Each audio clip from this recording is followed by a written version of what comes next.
The early 20th century was a dark period for America. Racial tensions were high, especially in the South.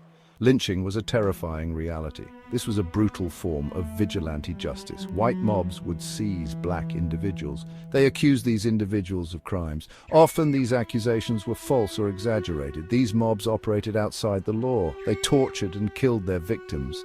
Lynching was a tool of terror. It enforced white supremacy and instilled fear in black communities.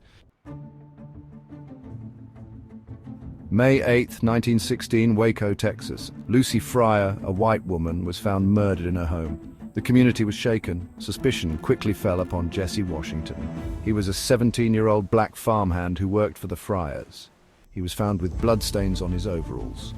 Washington was arrested. He was taken to Waco. There he endured intense interrogation. He confessed. However, this confession was likely coerced. Washington lacked legal representation.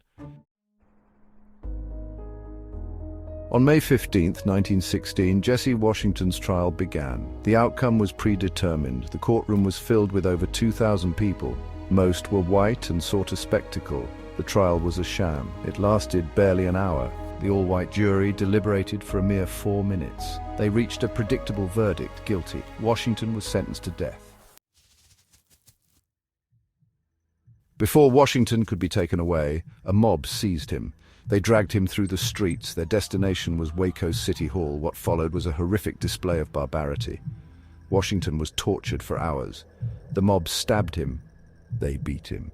They castrated him. Finally, they hanged him from a tree. They lit a bonfire beneath him. They repeatedly lowered and raised him over the flames. News of the lynching spread. National newspapers condemned the act. The New York Times described it as savage exultation. The NAACP, formed a few years earlier to fight for racial justice, took notice.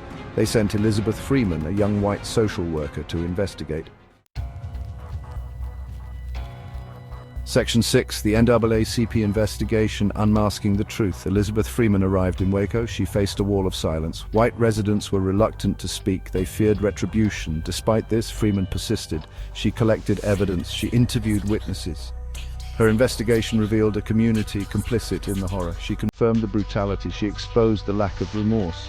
Her report provided a chilling account of the events. Section 7, Webb Du Bois and the crisis amplifying the outrage. The NAACP, armed with Freeman's report, sought to expose the truth.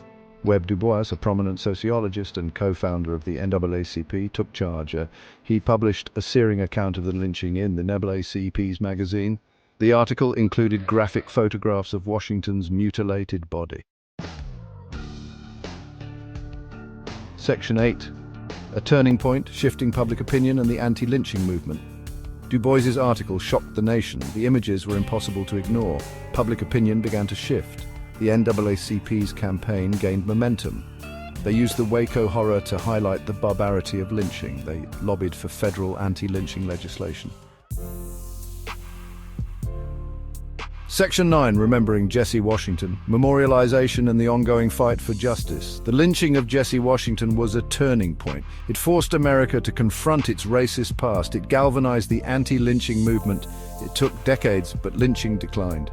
In 2016, on the 100th anniversary of the lynching, Waco's mayor issued a formal apology.